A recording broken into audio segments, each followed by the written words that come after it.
आज हम लोग एक बहुत ही इंपॉर्टेंट टॉपिक के बारे में डिस्कस करने वाले हैं। टॉपिक का नाम है electrical power and energy.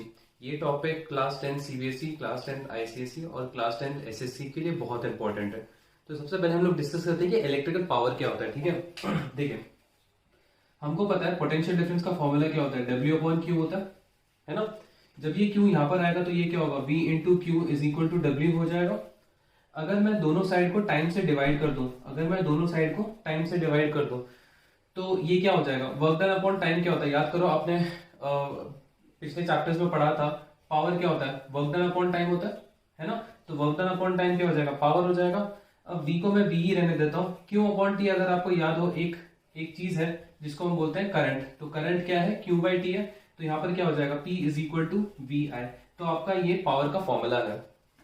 Okay, अब ये जो पावर का फॉर्मूला है ना, p is equal to V I, ये एक जनरल फॉर्मूला है। ठीक है, आप इससे और दो फॉर्मूला डिराइव कर सकते हो। वो दो फॉर्मूला कौन से हैं देखते हैं। हमको पता है ओम्स लॉ क्या बोलता है, ओम्स लॉ बोलता है v is equal to I R. अगर मैं इस v की वैल्यू इसमें सब्सटीट्यूट कर दूं तो ये क्या हो जाएगा, p is equal to I R into I हो जाएगा। i इंटू आई क्या होता है, आई स्क्वायर आर। तो p क्या होगा, p is equal to I square R. ये मेरा दूसरा फॉर्मूला है। तीसरा फॉर्मूला देखते हैं। हमको पता है v is equal to I R होता है। तो मैं यहाँ पर क्या i is equal to V upon R लिख सकता हूं, है ना। अब मैं इसको p is equal to V I वाले फॉर्मूले में पुट कर दूंगा। तो अगर मैं i की जगह पर v बाय आर डालूं तो ये कितना हो जाएगा, p is equal to v into V upon R. तो मेरा तीसरा फॉर्मूला क्या होगा, p is equal to V square by R. तो ये मेरा तीसरा फॉर्मूला है, ये मेरा दूसरा फॉर्मूला है और ये मेरा पहला फॉर्मूला है। ओके, तो पावर के तीन फॉर्मूलेज हैं। एक फॉर्मूला है p is equal to V I, दूसरा फॉर्मूला है p is equal to I square R और तीसरा फॉर्मूला है p is equal to V square by R. अब ये पावर होता क्या है, ठीक है। देखिए पावर मतलब होता है power rating of an appliance. कोई भी एक अप्लायंस होता है ना, उसका एक पर्टिकुलर पावर होता है। और जब आपको कोई भी एक अप्लायंस का पावर दिया जाता है ना, आप उसमें से कुछ भी चीजें निकाल सकते हो। आप अगर आपको power rating of an appliance दिया है, आप उसमें से पोटेंशियल डिफरेंस निकाल सकते हो, आप उसमें से करंट निकाल सकते हो, आप उसमें से रेजिस्टेंस निकाल सकते हो। ठीक है, तो जैसे मैं आपको एक एग्जांपल बताता हूं। मान लीजिए आपके पास ये एक बल्ब है, ठीक है, ये बल्ब है फिलिप्स का। ओके ना, अगर आप यहाँ पर ध्यान से देखोगे, यहाँ पर एक कुछ चीजें लिखी हुई है फिलिप्स के इसमें। अगर आपको ध्यान से दिखाई दे रहा है, यहाँ पर लिखा हुआ है फिलिप्स और जो सबसे पहली लाइन लिखी हुई है वो लिखी हुई है 7W। W मतलब क्या होता है, W मतलब क्या होता है, 7W मतलब होता है 7 वैट। और हमको पता है वैट किसका यूनिट होता है, पावर का यूनिट होता है। तो मुझे यहाँ पर आपको बताने की जरूरत नहीं है, जो ये पावर है इसका यूनिट क्या होता है, इसका यूनिट वैट होता है। Unit of power is watt, जिसको हम लोग W से डिनोट करते हैं, W से। ओके, तो एक मिनट, इसको हम थोड़ा अच्छी तरह से समझते हैं।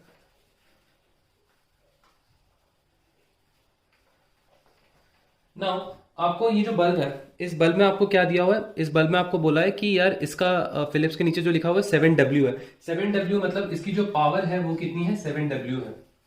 यहाँ पर आपको एक और चीज मेंशन की होगी, अगर आप यहाँ पर ध्यान से देखोगे, जहां पर 7W लिखा है उसके जस्ट नीचे एक और चीज लिखी हुई है। क्या लिखी हुई है, 220V।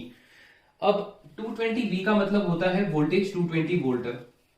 ओके, वोल्टेज कितना है, वोल्टेज है 220 वोल्ट।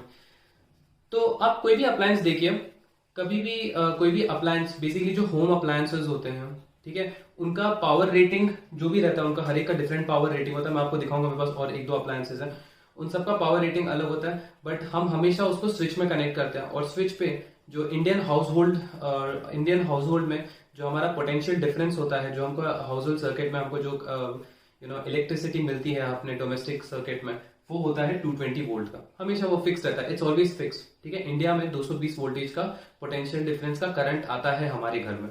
तो मैं जो भी अप्लायंसेस लगाऊंगा उसको मैं 220 वोल्ट के अक्रॉस ही लगाऊंगा, एज सिंपल एज दैट। ठीक है, अब मुझे इसमें, अब देखिए मेरे पास पावर है, अब वोल्टेज है। तो आप बोलोगे ठीक है, तो मैं क्या करूं, है ना, जाहिर सी बात है।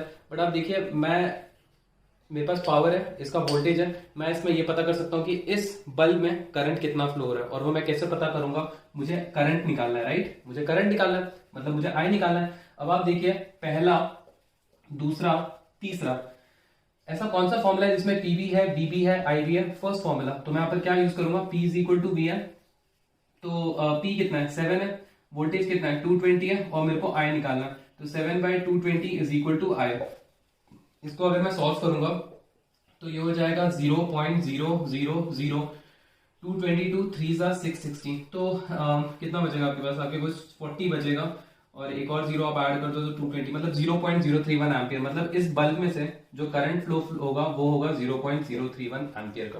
मतलब जब मैं इसको ना अपने घर के होल्डर में लगाऊंगा ना इस बल्ब को, तो इसमें से 0.031 एम्पियर का करंट फ्लो होगा। ओके, क्लियर है? अब अगर मुझे मान लीजिए निकालना है इसका रेजिस्टेंस कितना है, इस बल्ब का रेजिस्टेंस कितना है, तो मेरे को आर निकालना है, बस सिंपल है। अब आपके पास आपको एक ऐसा फॉर्मूला देखना है जिसमें पी भी है, वी भी है, आर भी है। तो P is equal to V square by R. कोई लोग बोलेंगे नहीं मेरे को पी आई, मेरे पास P है, आई है, मेरे को आर निकालना है, तो आप ये वाला फॉर्मूला यूज कर सकते हो। कुछ बच्चे बोलेंगे नहीं सर बट हमारे पास V is equal to I R वाला भी तो फॉर्मूला है, हम वो भी तो यूज कर सकते हैं। बिल्कुल, आप वो भी यूज करके आर निकाल सकते हो, क्योंकि आपके पास V है, आई है, आर है। ठीक है, तो आप निकाल सकते हो। ठीक है, आप वी आई आर से भी निकाल सकते हो, आप P is equal to V square by R से भी निकाल सकते हो, P is equal to I square by R से भी निकाल सकते हो, क्योंकि आपके पास तीन वैल्यूज गिवन है। जब आपके पास तीन वैल्यूज गिवन है तो आप कोई भी तीन फॉर्मूला यूज कर सकते हो। ओके, ठीक है, बट जनरली आपको हमेशा मोस्ट ऑफ द क्वेश्चन में आपको ये दोनों वैल्यूज दी होती है, और आपको तीसरी मतलब या तो आपको आई पूछा जाता है, आर पूछा जाता है। ओके, तो मैं यहाँ पर ना एक डायग्राम बना देता हूँ। मैं ना यहाँ पर एक सिंपली एक डायग्राम बना देता हूँ। यहाँ पर मैंने कौन सी बल्ब ली है यहाँ पर भाई साहब? अच्छा हाँ, ये फिलिप्स की बल्ब है। चलो, मैंने एक फिलिप्स की बल्ब ली है। तो फिलिप्स की बल्ब का पावर है 7 वाट और उसको मैंने कनेक्ट किया 220 वोल्ट पे, और उसमें से जो करंट फ्लो हो रहा है वो हो रहा है 0.031 एम्पियर का। ठीक है, चलिए अब मैं दूसरा अप्लायंस लेता हूं।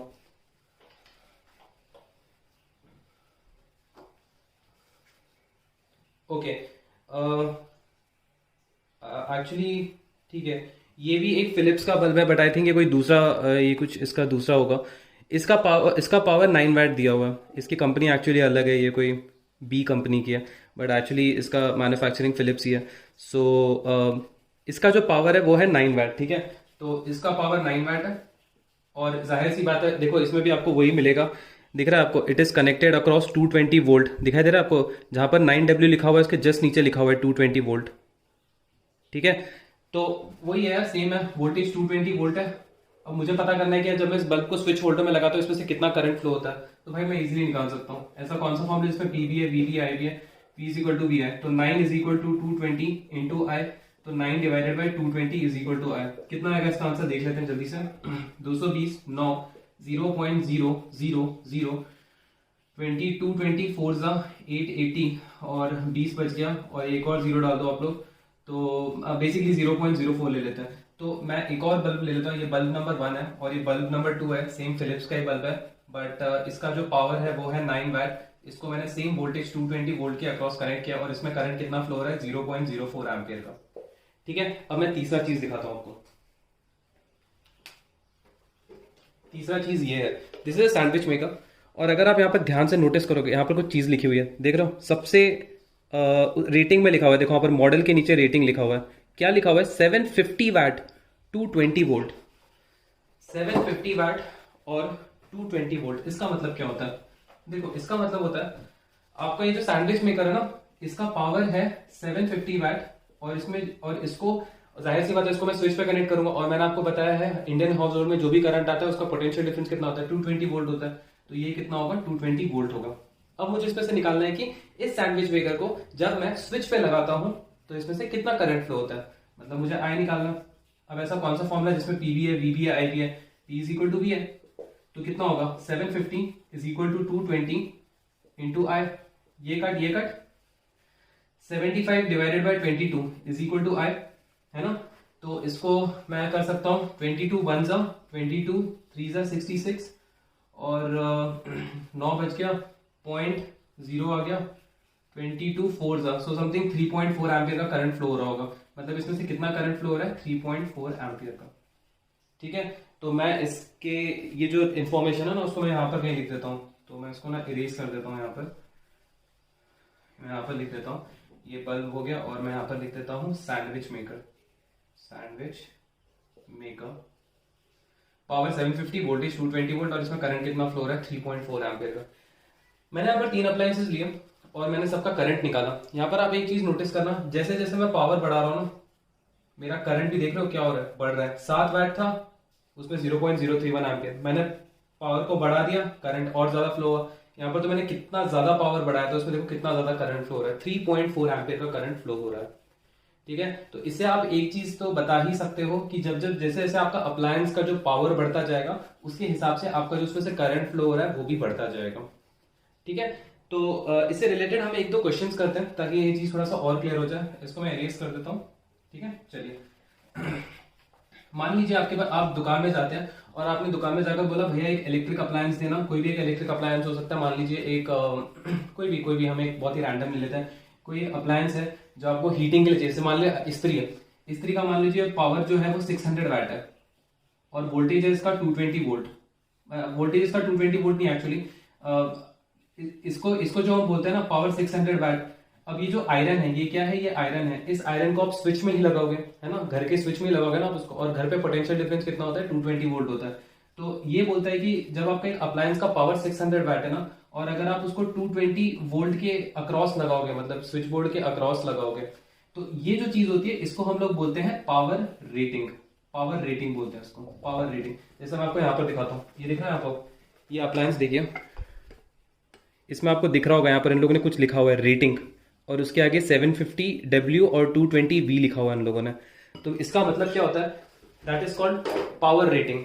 तो पावर रेटिंग में हमेशा याद रखना, कभी भी आपको एक अप्लायंस का पावर रेटिंग देते हैं तो उसमें आपको P और V हमेशा देते हैं।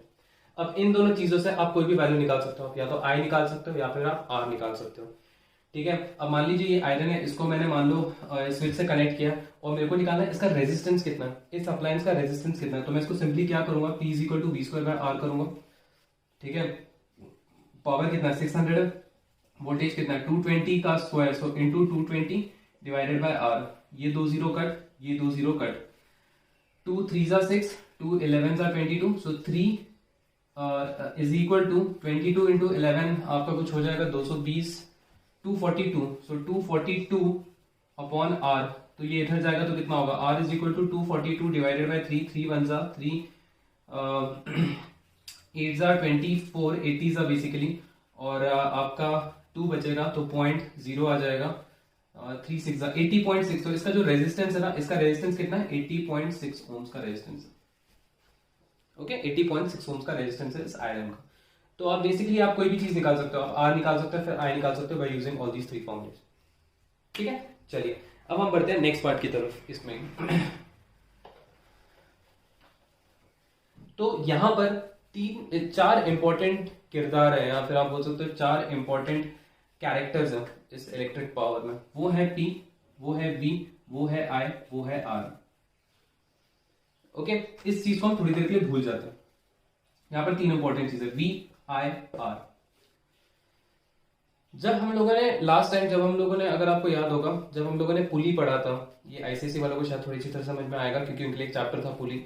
जब हमने पुली पढ़ रहे थे वहां पर हमने 3 चीजों के बारे में डिस्कस किया था, efficiency, mechanical advantage and velocity ratio. और हमने हमेशा बोला था जो वेलोसिटी रेशियो है it is always constant for a given machine, है ना। उसी तरह जब मैं V, I, R में से, इसमें जो हमेशा एक कांस्टेंट वैल्यू होती है वो R होती है। दिस इज ऑलवेज कांस्टेंट, समझ लो, दिस इज ऑलवेज कांस्टेंट।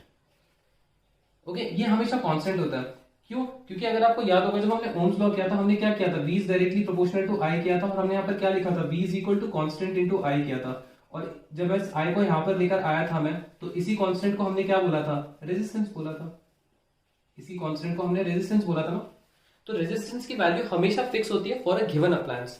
ठीक है, जैसे मान लीजिए ये जो है ना, ये क्या बोलते हैं, ये सैंडविच मेकर, इस सैंडविच मेकर की रेजिस्टेंस फिक्स है, ये कभी चेंज नहीं होगी, ये कभी चेंज नहीं होगी। तो अगर मुझे इसका रेजिस्टेंस निकालना है, कैसे निकालूंगा मैं, सिंपल है। इसका पावर कितना था, 750 वैट था, और इसका वोल्टेज कितना था, 220 वोल्ट था।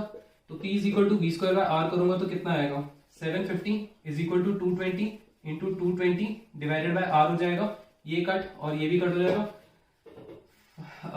R is equal to 22 into 220 divided by 75।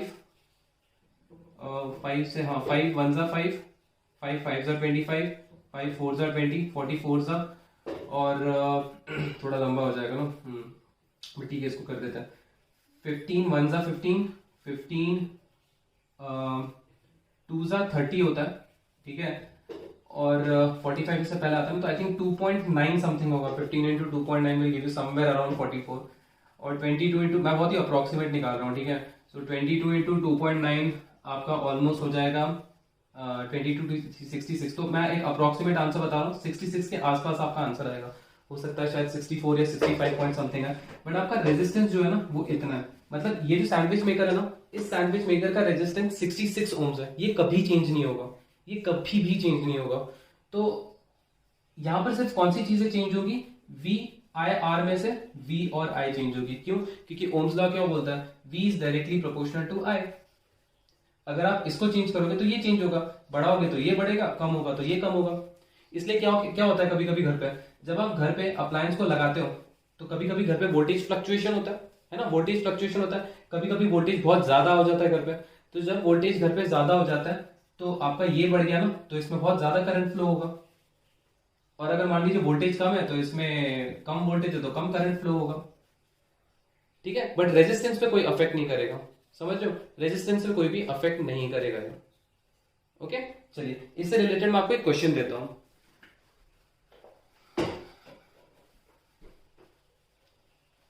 Okay, मान लीजिए आपके पास एक बल्ब है, उस बल्ब की पावर है 60 वैट और उसको मैंने कनेक्ट किया है अक्रॉस अ सेल जिसका वोल्टेज है 10 वोल्ट। अब मुझे पता करना है इस सर्किट में करंट कितना फ्लो हो रहा है। तो अगर आप यहाँ पर ध्यान देंगे, मेरे पास पावर है, मेरे पास वोल्टेज है और मुझे करंट निकालना है। ऐसा कौन सा फॉर्मूला है जिसमें ये तीनों चीजें हैं? फर्स्ट फॉर्मूला है। तो मैं इसमें फॉर्मूला लगाऊंगा P is equal to V I का, पावर 60 वैट दिया हुआ है, वोल्टेज 10 वोल्ट दिया हुआ है और मेरे को करंट निकालना है। ये जीरो और ये जीरो कट हो जाएगा तो करंट कितना आएगा, 6 एम्पियर का करंट आएगा। मतलब इसमें जो करंट फ्लो हो रहा है वो कितना फ्लो हो रहा है, 6 एम्पियर का करंट फ्लो हो रहा है। ओके, चलिए नेक्स्ट क्वेश्चन, एक और क्वेश्चन देखते हैं इसी से रिलेटेड। मान लीजिए आपके पास दो बल्ब है और उन दोनों बल्ब को मैंने कुछ ऐसे कनेक्ट किया है।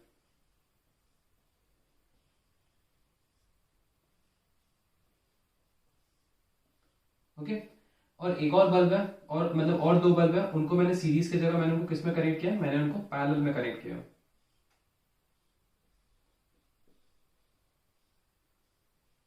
और इन दोनों बल्ब को मैंने एक सेल के अक्रॉस कनेक्ट किया है। और मान लीजिए दोनों इसमें मैं सेम सेल यूज कर रहा हूं, इसमें भी मैं 10 वोल्ट का सेल यूज कर रहा हूं, इसमें भी मैं 10 वोल्ट का सेल यूज कर रहा हूं। ओके, मान लेते हैं इसका रेजिस्टेंस जो है वो है 2 ओम्स और इसका रेजिस्टेंस भी 2 ओम्स है और इसका रेजिस्टेंस भी 2 ओम्स है और इसका रेजिस्टेंस भी 2 ओम्स है। अब सवाल ये आता है, this is A and this is B. सवाल ये बड़ा सिंपल है। सवाल ये है, in which case the bulb will glow brighter. कौन से केस में बल्ब बहुत ज्यादा अच्छी तरह से ग्लो करेगा? ये कॉन्सेप्ट बताने से पहले मैं आपको एक चीज बताता हूँ। देखिए, अक्सर हमारे घरों पे ऐसा हुआ है कि sometimes the voltage has dropped in a house hold circuit. तो जिसके कारण क्या होता है, जो अप्लायंसेज है उनको अगर कम वोल्टेज जाएगा तो जाहिर सी बात है करंट कम जाएगा, क्योंकि पोटेंशियल डिफरेंस और करंट डायरेक्टली रिलेटेड है। और अगर अप्लायंस को कम करंट जाएगा तो वो कम काम करेगा। जैसे अगर एक बल्ब है, अगर बल्ब आपके घर का अगर पोटेंशियल वोल्टेज कम हो गया तो घर जो बल्ब है वो कम ग्लो करेगा, क्योंकि कम करंट फ्लो हो रहा है, क्योंकि वोल्टेज ड्रॉप हो गया। उसी तरह अगर मान लीजिए आपके घर पे पोटेंशियल जो वोल्टेज है 220 वोल्ट से ज्यादा हो गया तो जो बल्ब है वो थोड़ा ज्यादा ग्लो करेगा, क्योंकि आपका 220 वोल्ट से ज्यादा पोटेंशियल डिफरेंस घर के अंदर आया है तो करंट ज्यादा फ्लो होगा बल्ब में। ओके, तो जब V ज्यादा होता है तो करंट ज्यादा फ्लो होता है और अगर V कम होगा तो करंट कम होगा, एज पर दी ओम्स लॉ। ओके, अब हम यहाँ पर पता करते हैं कि इसमें करंट कितना फ्लो हो रहा है। ओके, हमको पता है ये दोनों किसमें है, सीरीज में है ना। तो इनका इक्विवेलेंट रेजिस्टेंस कितना आएगा, 4 ओम्स। हमको पता है V कितना है, 10 वोल्ट है। तो इसमें करंट कितना फ्लो होगा, V is equal to I R के हिसाब से 10 is equal to I into 4। तो I कितना आएगा, 10/4 that is 5/2 that is 2.5 ampere. तो इसमें से जो करंट फ्लो हो रहा है ना यार, वो कितना फ्लो हो रहा है, 2.5 एम्पियर का करंट फ्लो हो रहा है। तो इसमें से भी 2.5 एम्पियर का करंट फ्लो हो रहा है, इसमें से भी 2.5 एम्पियर का करंट फ्लो हो रहा है। ओके, अब इसमें देखते हैं इसमें कितना फ्लो हो रहा है। करंट हमारा ऐसे जा रहा है। ओके, अब ये 2 ओम्स है, ये भी 2 ओम्स है। अब देखो इसको हमने किसके अक्रॉस कनेक्ट किया, 10 वोल्ट के अक्रॉस कनेक्ट किया ना। तो पैरेलल में क्या होता है, पैरेलल में मैंने आपको बताया था पोटेंशियल डिफरेंस सेम होता है। तो अगर यहाँ पर 10 वोल्ट है तो इसके अक्रॉस भी पोटेंशियल डिफरेंस जो है वो 10 वोल्ट होगा और इसके अक्रॉस जो पोटेंशियल डिफरेंस है वो भी 10 वोल्ट होगा। तो आपके पास V is equal to I R के हिसाब से V कितना है 10 है, करंट निकालना है, R कितना है 2 है, तो करंट कितना होगा 5 एम्पियर। तो यहां से जो करंट जाएगा वो 5 एम्पियर का करंट जाएगा। सिमिलरली यहां पर कितना है 10 वोल्ट है, रेजिस्टेंस 2 ओम्स है, तो यहां से कितना करंट जाएगा 5 एम्पियर जाएगा। अब आप मुझे एक बात बताओ, करंट कौन से बल्ब से ज्यादा ग्लो हो रहा है, जब वो सीरीज में कनेक्टेड है तब, जब या जब वो पैरेलल में कनेक्टेड है तब। तो हम यहाँ पर इजीली देख सकते हैं कि जब मेरा सेल या सॉरी जब मेरा बल्ब अगर पैरेलल में कनेक्टेड है तो बल्ब में से जो करंट फ्लो होगा वो बहुत ज्यादा फ्लो होगा। आप देख सकते हैं, आप कंपेयर कर सकते हैं, यहाँ से 2.5 एम्पियर करंट पास हो रहा है और इनमें से 5 एम्पियर का करंट पास हो रहा है। तो जाहिर सी बात है जिसमें से करंट ज्यादा फ्लो होगा वो बल्ब अच्छी तरह से ग्लो करेगा या बहुत ज्यादा ग्लो करेगा। तो हमेशा याद रखना कि in which case the bulb will grow brighter, the bulb will the bulb will glow brighter if they are connected in parallel. Okay, if they are connected in parallel. इस चीज को याद रखना। ओके, चलिए नेक्स्ट केस, एक और situation देख लेते हैं।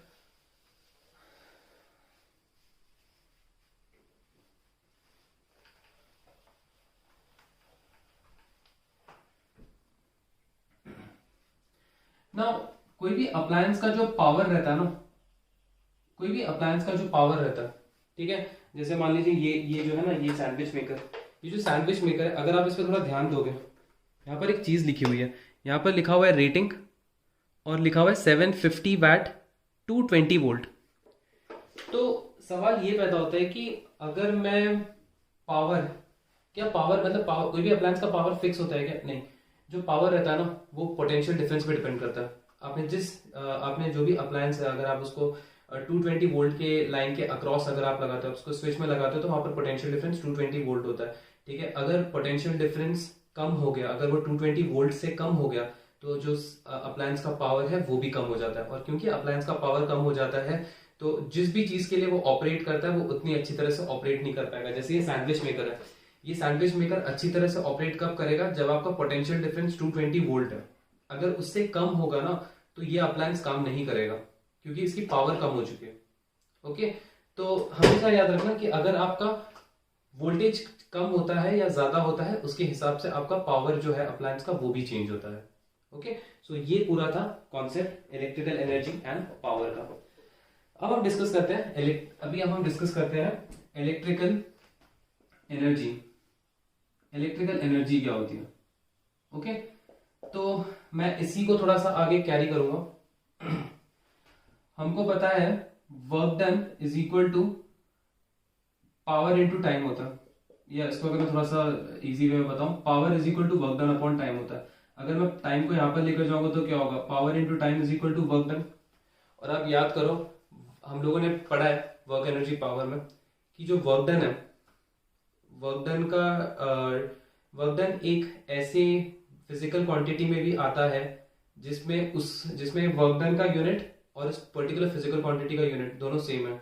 और अगर आप ध्यान से देखोगे, एनर्जी जो चीज है, एनर्जी क्या होता है? Energy is nothing but the capacity of a body to do a work, है ना। एनर्जी का मतलब होता है capacity of a body to do a work. तो एनर्जी का यूनिट भी जूल होता है और वर्क डन का यूनिट, दोनों का यूनिट जूल होता है ना। यहाँ पर ये जो वर्क डन है ना, कभी भी कोई भी चीज पर वर्क हो रहा है ना, तो वहां पर कोई ना कोई तो एनर्जी इन्वॉल्व रहेगी।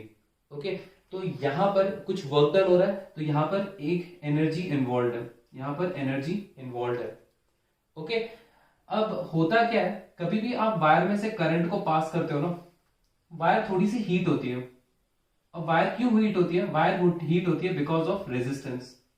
वायर हीट होती है बिकॉज ऑफ रेजिस्टेंस। तो मैंने आपको रेजिस्टेंस का कॉन्सेप्ट बताया था, उसमें मैंने क्या बताया था, जब आप एक कंडक्टर के अक्रॉस सेल कनेक्ट करते हो तो आप बेसिकली पोटेंशियल का डिफरेंस क्रिएट कर देते हो। आप एक को हाई पोटेंशियल कर देते हो, एक को लो पोटेंशियल कर देते हो। तो बेसिकली होते क्या है, ये जो इलेक्ट्रॉन्स होते हैं ना, ये इलेक्ट्रॉन्स का चार्ज नेगेटिव होता है, तो ये इलेक्ट्रॉन्स है ना प्लस की तरफ जाने की कोशिश करते हैं। और इसी दौरान क्या होता है, इन पॉजिटिव आयन से टकराते हैं। और जैसे इन पॉजिटिव आयन से टकराते हैं ना, इनकी काइनेटिक एनर्जी किस में चेंज हो जाती है? ये चेंज हो जाती है हीट एनर्जी में, क्योंकि इनकी काइनेटिक एनर्जी लॉस्ट हो गई ना। तो जैसे ही ये इलेक्ट्रॉन्स इन पॉजिटिव आयन से टकराते हैं ना, तो ये हीट रिलीज होता है। ओके, अब जाहिर सी बात है, आप जितना ज्यादा इस इलेक्ट्रॉन को रेजिस्टेंस दोगे, ये उतना ज्यादा टकराएगा, और जितनी बार ये टकराएगा उतनी बार ये हीट एनर्जी रिलीज करेगा। तो जाहिर सी बात है, मैं जितना बार इस इलेक्ट्रॉन को रेजिस्टेंस दूंगा, जितना ज्यादा रेजिस्टेंस दूंगा उतना ज्यादा ये हीट रिलीज करेगा। ओके, तो यहां पर जो एनर्जी किसमें चेंज हो रहा है, हीट एनर्जी में इन्वॉल्व हो रहा है, तो इसलिए मैं यहां पर क्या लिखूंगा, हीट एनर्जी लिखूंगा। Heat energy that is nothing but power into time. Okay, अब आप देखिए मेरा पावर कितना है, वी आई है, तो मैं हीट एनर्जी को हम लोग बेसिकली हीट एनर्जी को हम लोग एच से डिनोट करते हैं, तो मैं इसको एच लिखूंगा। पावर कितना है मेरा, पावर वी आई है, so this is V I T. दूसरा पावर कितना है, आई स्क्वायर आर है, तो यहाँ पर मैं पी की जगह आई स्क्वायर आर लिख दूंगा, तो ये क्या हो जाएगा, आई स्क्वायर आर टी। और तीसरा है वी स्क्वायर बाय आर, तो पी की जगह में वी स्क्वायर बाय आर लिखूंगा, तो ये क्या हो जाएगा, V square by R into T. ये मेरे 3 फॉर्मूले हैं फॉर हीट एनर्जी। यहाँ पर आप एक चीज नोटिस की, मैंने सिर्फ एक फॉर्मूला आपको बताया था, बाकी सारे फॉर्मूले मैंने सिर्फ इस फॉर्मूले से डिराइव किए। ओके, तो इसमें कुछ याद करने की जरूरत नहीं है, पूरा कॉन्सेप्ट है बस, और कुछ नहीं है। So H is equal to V I T, H is equal to I square R T, H is equal to V square by R into T. इसमें जो ये सेकंड वाला ना, ये थोड़ा इंपॉर्टेंट है, इसको हम बोलते हैं joules law of heating. Joules law of heating, okay, इसको हम लोग जूल्स लॉ ऑफ हीटिंग बोलते हैं ना। यहाँ पे मैं कुछ चीजें लिख लेता हूँ, इनका मतलब क्या होता है। देखिए H का मतलब होता है हीट एनर्जी, जैसा मैं आपको बता चुका हूँ, और हीट एनर्जी का यूनिट होता है जूल्स, जिसको हम लोग डिनोट करते हैं J से। ओके, फिर हमारा जो नेक्स्ट है वो आता है, बाकी सब तो आपको पता है, V क्या होता है, I क्या होता है, मैं यहाँ पर T बता देता हूँ। T का मतलब होता है टाइम, और टाइम हमेशा याद रखना ये होता है सेकंड में। किसमें होता है, सेकंड में। Okay, now okay, heat energy joule में हो गया, टाइम सेकंड में हो गया। नाउ ये जूल्स लॉ ऑफ हीटिंग है ना, इसके बारे में थोड़ा डिस्कस कर लेते हैं। जूल्स लॉ ऑफ हीटिंग ये बोलता है कि अगर आप कोई भी वायर में से करंट पास कर रहे हो ना काफी देर तक, ओके, उसमें हीट प्रोड्यूस होगा, क्योंकि दुनिया में ऐसा कोई भी वायर नहीं है, अगर हम नॉर्मल वायर की बात कर रहे हैं, अगर हम सुपर कंडक्टर की बात नहीं कर रहे हैं, बट दुनिया में ऐसा कोई भी वायर नहीं है जो हीट प्रोड्यूस नहीं करेगा। क्यों, क्योंकि आपको वायर्स में रेजिस्टेंस मिलेगा ही मिलेगा। ओके, वायर्स में रेजिस्टेंस मिलेगा, और जब जब रेजिस्टेंस मिलेगा तो थोड़ी बहुत हीट तो प्रोड्यूस होगी ही होगी। ओके, तो उसी तरह जब आप एक वायर में से करंट को पास करते हो ना, तो उसमें जो हीट निकलता है ना, वो डिपेंड करता है। अच्छा, मैं इसको इरेज कर देता हूँ, ठीक है। तो जो हीट निकलता है ना, जब वायर में से हीट फ्लो, जब वायर में से करंट फ्लो होता है तो हीट निकलता है, वो जो हीट है वो डिपेंड करता है स्क्वायर ऑफ द करंट। मतलब जितना ज्यादा करंट फ्लो होगा उतना ज्यादा हीट प्रोड्यूस होगा। मैं वापस रिपीट कर रहा हूं, मैंने क्या बोला, अगर वायर में से करंट फ्लो हो रहा है तो वो हीट होगा, और वो वायर कितना हीट होगा किस पे डिपेंड करता है, वो स्क्वायर ऑफ द करंट। अगर आप बहुत ज्यादा करंट पास करोगे तो वायर बहुत ज्यादा हीट होगा। दूसरा है H is directly proportional to resistance.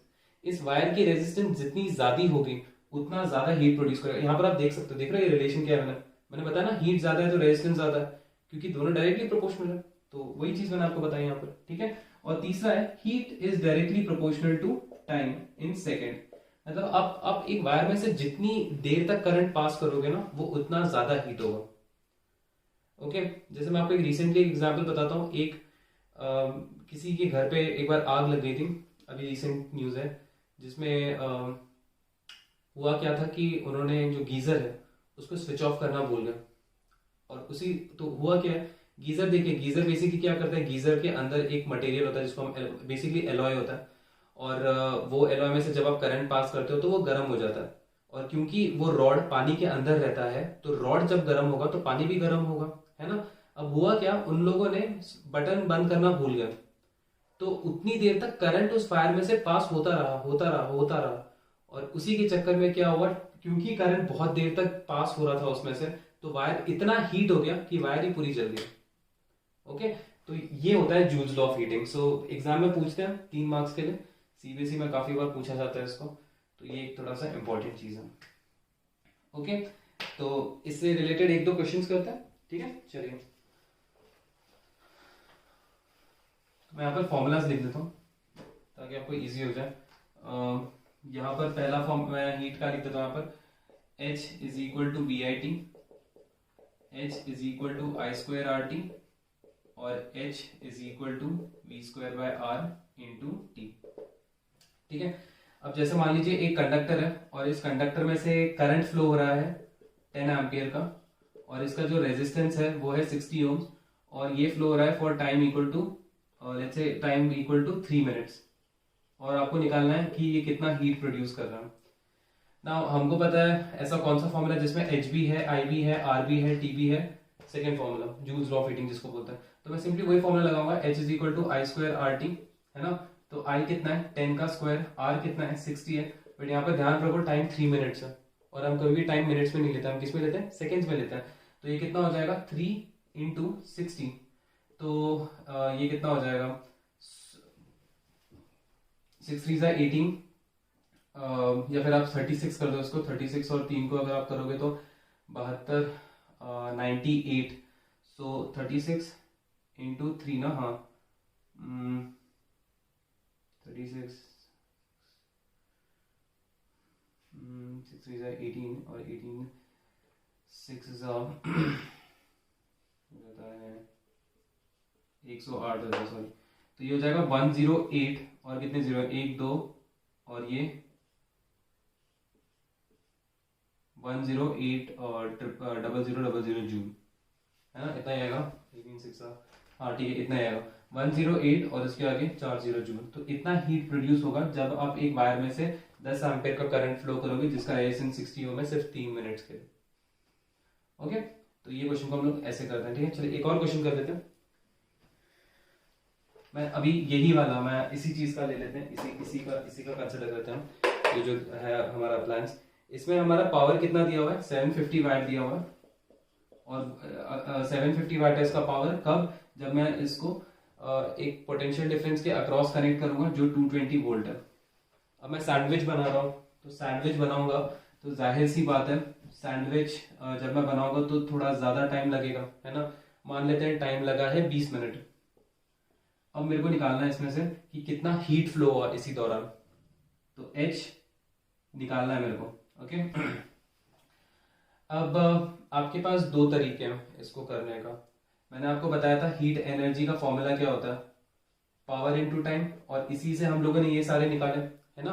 तो आप डायरेक्टली पावर इनटू टाइम करके भी निकाल सकते हो, या फिर आप P और V लेकर इसमें से आप I निकाल सकते हो, फिर आप VIT वाला फॉर्मूला यूज कर सकते हो, या फिर आप P और V में से R निकाल सकते हो, फिर V square by R into T वाला, मतलब आपकी मर्जी यार, आप कोई भी फॉर्मूला यूज कर सकते हो, ठीक है। आपको जो कन्वीनियंट लगता है आप वैसा वाला फॉर्मूला यूज करो, ठीक है।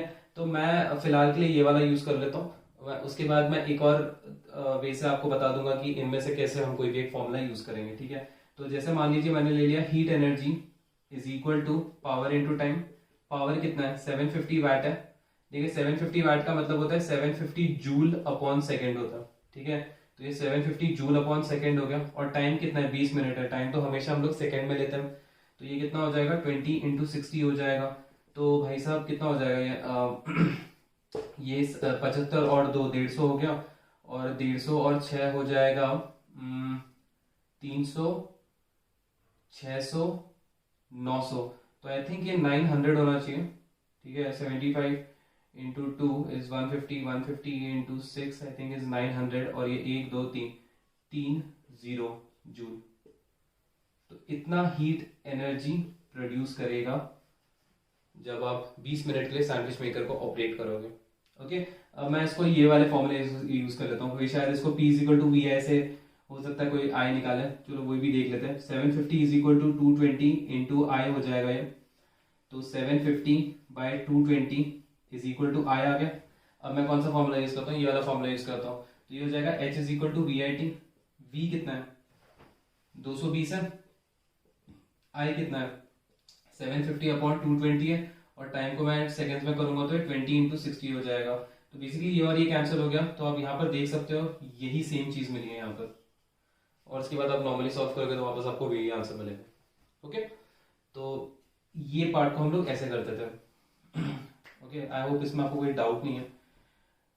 चलिए लास्ट पार्ट है इसी चीज का ना। अब बेसिकली होता क्या है, देखिए कुछ अप्लायंसेस ऐसे होते हैं जो बने रहते हैं कि जब आप उसमें से करंट पास करो तो वो हीट होने चाहिए। जैसे आयरन, आयरन में क्या होता है, आयरन में जब आप करंट पास करते हो तो वो बहुत जल्दी हीट हो जाता है ना, विद इन अ मिनट आपका पूरा इस्त्री गर्म हो जाता है। जैसे सैंडविच मेकर है, सैंडविच मेकर में क्या होता है, आप थोड़ी देर उसमें करंट पास करो तो कितना जल्दी गर्म हो जाता है ना। बट अगर हम लोग नॉर्मल वायर में, जैसे चार्जर का वायर है, उसमें आप कितनी देर तक, आप अपना फोन 1 घंटे 2 घंटे भी चार्ज कर दो तो आपका जो चार्जर है वो कभी गर्म नहीं होगा, है ना, वो गर्म नहीं होता। तो ऐसा क्या चीज है कि यार हम लोग जब एक नॉर्मल वायर लेते हैं वो गर्म नहीं होता है, बट जैसे ही हम ये अप्लायंसेस लेते हैं वो तुरंत से गर्म हो जाता है। इनका ये इसका जो आंसर है ना, ये डिपेंड करता है कि इनका मटेरियल क्या है वायर का, ठीक है। तो जैसे मैं आपको एग्जांपल बताता हूँ, ये जो कंडक्टिंग वायर रहते हैं ना, जो भी कंडक्टिंग वायर है, जैसे मैं आपको एग्जांपल बताता हूँ, देखिए ये जो ये दिख रहा है आपके, ये दिख रहा है, this is called a conducting wire, this is a conducting wire. Okay, तो ये जो कंडक्टिंग वायर है ना, ये बना रहता है लो रेजिस्टेंस, मतलब इसका जो रेजिस्टेंस होता है ना वो बहुत कम होता है, इसका रेजिस्टेंस जो है ना वो कम होता है।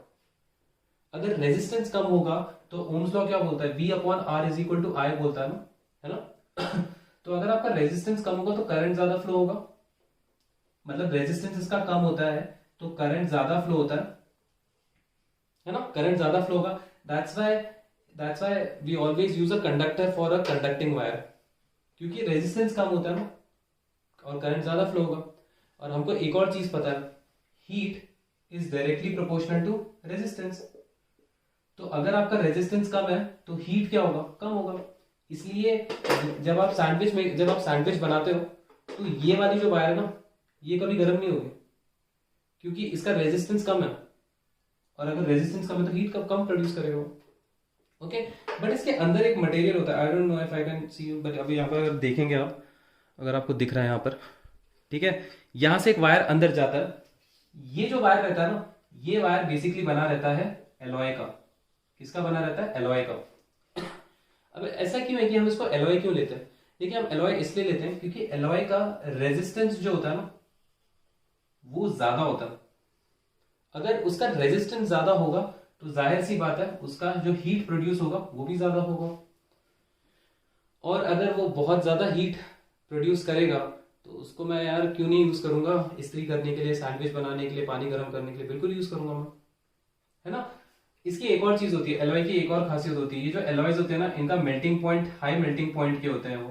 तो आप इसमें से कितना भी करंट पास करो, ये गर्म तो होते हैं, क्यों, क्योंकि heat is directly proportional to current का स्क्वायर, राइट। तो अगर आप इसमें काफी देर तक, इन एलॉयज में से अगर आप काफी देर तक करंट पास करोगे ना तो हीट प्रोड्यूस होगा, but they will not melt, why, because their melting point is high, I mean melting point थोड़ा इनका ज्यादा होता है, इसीलिए। तो हम लोग कौन से एलॉयज यूज करते हैं, तो आयरन में हम लोग जनरली जो एलॉय यूज करते हैं ना वो होता है nichrome, it is called nichrome. हम नाइक्रोम यूज करते हैं आयरन में। It's a combination of two metal, nickel and chromium. Okay, clear है। So this is how, this is the difference between, like why do we use alloy in a heating elements and why we use a conducting wire, इन दोनों के बीच का difference है। चलिए last part है, मुझे पता है मैं काफी देर से लास्ट बोल रहा हूँ, बट ये टॉपिक इतना वास्ट है कि मैं, मतलब बहुत वास्ट है टॉपिक, मैं इसको जितना हो सकता है उतना शॉर्ट रख रहा हूँ इसको, ठीक है। आई नो थोड़ा सा वीडियो थोड़ा सा लेंदी हो जाएगा, but just try to be with me, बिकॉज ये सब चीजें थोड़ी इंपॉर्टेंट है, ठीक है, जिससे आपके सारे कॉन्सेप्ट क्लियर हो जाएंगे। ओके ओके, चलिए लास्ट पार्ट बता रहा हूँ मैं। हमेशा याद रखना, कभी भी एनर्जी कंजम्पशन के क्वेश्चन रहते हैं ना, एनर्जी कंजम्पशन के क्वेश्चन, उसको कैसे करता है मैं बता देता हूँ। देखिए एनर्जी का फॉर्मूला क्या होता है, पावर इनटू टाइम होता है, मैंने बताया था आपको, है ना। तो फॉर्मूला वही होगा, पावर इनटू टाइम, बट यहाँ पर एक चीज है, देखिए एनर्जी कंजम्पशन मतलब होता है कि कोई भी एक अप्लायंस ने कितना एनर्जी कंज्यूम किया हुआ है। ओके, तो जब हम एनर्जी कंजम्पशन की बात करते हैं ना, जनरली हम पावर का जो यूनिट है वो किलोवाट में लेते हैं, और टाइम का यूनिट हम आर में लेते हैं। ओके, जैसे मैं आपको एक एग्जांपल बता देता हूँ। मान लीजिए आपके पास एक बल्ब है और ये बल्ब का पावर है 750 वाट। ओके, और इस बल्ब को मैंने दिन में 10 घंटे चलाया, कितना चलाया, दिन में 10 घंटा चलाया इसको, तो टाइम हो जाएगा 10 आवर। अब मुझे निकालना है इसका एनर्जी कंजम्पशन कितना है, तो मैं क्या करूंगा, सिंपली इसको फॉर्मूला क्या है, पावर इनटू टाइम है, तो मैं पहले इसको किलोवाट में कन्वर्ट करूंगा, क्योंकि मेरे को किलोवाट इनटू आवर करना पड़ता है। तो 750 किलोवाट कितना होगा, 750 डिवाइडेड बाय 1000, टाइम कितना है 10, ये कट ये भी कट, ये भी कट, 75 ये कट, ये आ जाएगा, तो आंसर कितना आएगा 7.5 किलोवाट आवर। तो इसका एनर्जी कंजम्पशन इतना है। ओके, एक और चीज, 1 किलोवाट आवर जो होता है ना, 1 kilowatt hour that is always equal to 1 unit. 1 kilowatt hour जो रहता है वो 1 यूनिट होता है। तो यहाँ पर आपका कितना है, यहाँ पर आपका 7.5 किलोवाट आवर आया ना, सो this is nothing but 7.5 units, 7.5 units. Okay, चलिए नाउ एक क्वेश्चन दे देता हूं ताकि ये सारी चीजें क्लियर हो जाए। मान लीजिए एक घर है और इस घर के अंदर मैंने एक फैन लगाया, सॉरी एक फैन बोला था तो एक ही फैन लगाएंगे, एक एसी लगाया और एक बल्ब लगाया, फैन, एसी और बल्ब। फैन का पावर है मान लीजिए 200 वाट है, एसी का मान लीजिए 600 वाट है और बल्ब का मान लीजिए 100 वाट है। और इसको मैं दिन में 4 घंटा चला रहा हूँ, इसको भी मैं दिन में 4 घंटा चला रहा हूँ और इसको भी मैं दिन में 4 घंटा चला रहा हूँ, तीनों को मैं दिन में 4 घंटा चला रहा हूँ। ओके, मुझे निकालना है इसका एनर्जी कंजम्पशन कितना है, एनर्जी कंजम्पशन किसका है, एक दिन का। ठीक है, तो देखिए एनर्जी कंजम्पशन हम लोग कैसे निकालते हैं, मैंने आपको बताया ना, एनर्जी कंजम्पशन क्या होता है, किलोवाट इंटू आवर्स में होता है ना। अब देखिए इसको पहले तो मैं किलोवाट में कन्वर्ट करूंगा, तो इसको मैं किलोवाट में कन्वर्ट करूंगा तो कितना हो जाएगा, 200 डिवाइडेड बाय 1000, इतना सा रूल ले लीजिए। तो इसका पावर कितना हो जाएगा, 200 वाट है, इसको मैं किलोवाट में करूंगा तो कितना हो जाएगा, डिवाइड बाय 1000, ये हो गया किलोवाट, इनटू कितने घंटे के लिए इसको ऑपरेट कर रहा हूँ, 4 घंटे के लिए, तो ये हो जाएगा 4 आवर, ये हो गया मेरा फैन का। प्लस एसी का निकालता है 600 डिवाइडेड बाय 1000 इनटू ये किलोवाट हो गया, इनटू कितने घंटे चला रहा हूँ, अगेन 4 घंटा, प्लस 100 वाट का है, इसको मैं किलोवाट में कन्वर्ट कर दूंगा और अगेन इसको मैं कितना घंटा चला रहा हूँ, 4 घंटा। तो अगर आप यहाँ पर नोटिस करेंगे कि ये हो जाएगा 800 kilowatt hour divided by 1000 plus 2400 kilowatt hour divided by 1000 plus 400 kilowatt hour divided by 1000। Okay, अगर मैं इन सबको ऐड कर दूं तो ये कितना हो जाएगा, मतलब ये हो जाएगा आपका 800, 2400, ये 2800 हो गया, 2800, 3600 हो जाएगा, ये 3600 किलोवाट आवर। ठीक है, तो ये दोनों कट, ये दोनों कट, ये कट, पॉइंट यहां पर आएगा, सो आपका आंसर आएगा 3.6 किलोवाट आवर। अब हमको पता है 1 किलोवाट आवर मतलब कितना होता है, 1 यूनिट होता है, तो आपका आंसर कितना आएगा, 3.6 यूनिट्स। आपके घर पे जब कभी भी लाइट बिल आता है ना, तो वहां पर एक चीज लिखी रहती है, नंबर ऑफ यूनिट कंज्यूम्ड, वो यूनिट ये होता है। तो बेसिकली अगर आपके घर पे जो लाइट बिल आया अगर उस पर लिखा हुआ है 200 यूनिट्स, इसका मतलब है आपके घर पे जो एनर्जी कंजम्पशन हुआ है वो हुआ है 200 किलोवाट आवर का, 200 किलोवाट आवर का। ओके, तो ये जो मैंने 3.6 यूनिट निकाला ना, तो मैंने एक दिन का निकाला है ना, एक दिन का निकाला मैंने। अगर मान लीजिए सवाल पूछा गया क्वेश्चन में कि 30 डेज के लिए मैं इसको रोज 30 दिन चलाता हूँ, रोज ऐसे 30 दिन चलाता हूँ, तो ये तो मैंने एक दिन का निकाला ना, तो 30 दिन का कितना होगा, इंटू 30 हो जाएगा, है ना। तो इसका आंसर कितना आएगा, 6 3 18, कैरी 1, 3 3 9, 108 यूनिट आएगा, 108 यूनिट। ओके, अब सवाल देखिए, अभी क्या होता है ना, अभी जिस इसके एक लास्ट पार्ट होता है इसमें क्वेश्चन में कभी कभी पूछ लेते हैं कि इलेक्ट्रिसिटी बिल कितना आएगा, क्वेश्चन में पूछ लेते हैं इलेक्ट्रिसिटी बिल कितना आएगा। तो देखिए जब कभी भी आपका बिल जनरेट होता है ना, तो उसके पीछे अगर आप टर्न करोगे या फिर आगे एक कॉलम होता है, वहां पर ऐसे कुछ चीजें लिखी रहती हैं कि अगर आपका यूनिट 0 to 100 आया तो हम चार्ज करेंगे भाई आपसे 5 रुपए, हर एक स्टेट का अलग अलग हो सकता है। अगर आपका 100 से लेकर 200 के बीच में है तो भाई हम चार्ज करेंगे आपसे 7 रुपए। तो मान लीजिए कोई एक इंसान है जिसका अगर 150 आया है, तो क्योंकि 150 इन दोनों के बीच में लाई करता है तो मैं इसको इंटू 7 करूंगा। मान लीजिए कोई ऐसा इंसान है जिसके घर पे लाइट बिल आया है, जिसके घर पे जो यूनिट आया कंज्यूम वो आया है 60, तो मैं इसको इंटू 5 करूंगा क्योंकि 60 इसके बीच में लाई करता है। ओके, तो हमारा 108 यूनिट है। अगर क्वेश्चन में बोला है ₹7 पर यूनिट, तो जाहिर सी बात है एक यूनिट का 7 रुपए है, तो 108 यूनिट का कितना होगा, 108 इंटू 7 हो जाएगा, 8 7 से 56, 7 0 5, 7 1 7, तो आपका लाइट बिल कितना आएगा, 756 रुपीज। ठीक है, आपका लाइट बिल कितना आएगा, 756 रुपीज आएगा। ओके, क्लियर है। चलिए मेरे को एक और चीज बताना था आपको, क्योंकि मैं लास्ट बोल रहा हूँ बार बार, बस एक छोटी सी चीज है, मैं नहीं चाहता हूँ कि मैं कोई भी चीजें मिस कर दूं, तो मैं जस्ट ज्यादा टाइम नहीं लूंगा।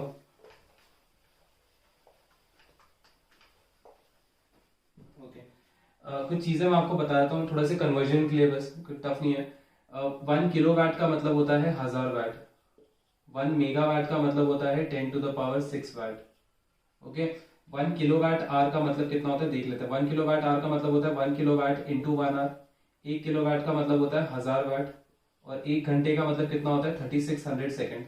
अब वैट मतलब क्या होता है, 1 watt is what, 1 watt is 1 joule upon 1 second. तो 1000 वैट कितना होगा, 1000 joule upon 1 second into 3600 second. ये और ये कट हो जाएगा, तो आपका आंसर कितना आएगा 3650 जूल। 50 आएगा, ठीक है, 50 जूल। तो इसका आंसर कितना आएगा 3.6 इंटू 10⁶ जूल। तो 1 किलोवाट आर का यूनिट क्या होता है 3.6 इंटू 10⁶जूल। ओके, तो इलेक्ट्रिकल एनर्जी एंड पावर में इतना ही है। अगर आपके कोई भी डाउट्स हैं तो प्लीज़ आप उसको कमेंट बॉक्स में शेयर करें। Thank you so much.